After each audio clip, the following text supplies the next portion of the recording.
Dobro me poslušajte, kolegice in kolegi.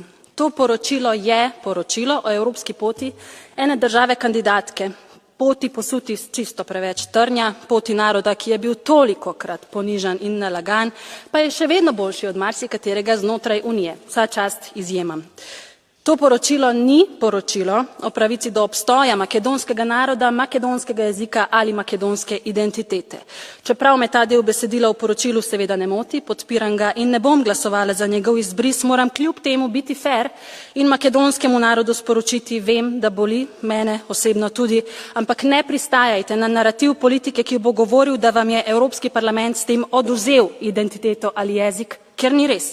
Tistim, ki govorite ravno to, ker se želite vse razen pravičnosti, pa sporočam, makedonski jezik je avtentičen, vaši poskusi so moderna fikcija. Identiteta, ki je preživela stoletja, ne bo izginila zaradi enega glasovanja ali vašega lobiranja. Za da postoji na makedonski narod, njemu treba vaša dozvola, no na vas, da go priznajete to, vi treba čestnost, integritet i hrabrost. Znam. Blagodaram.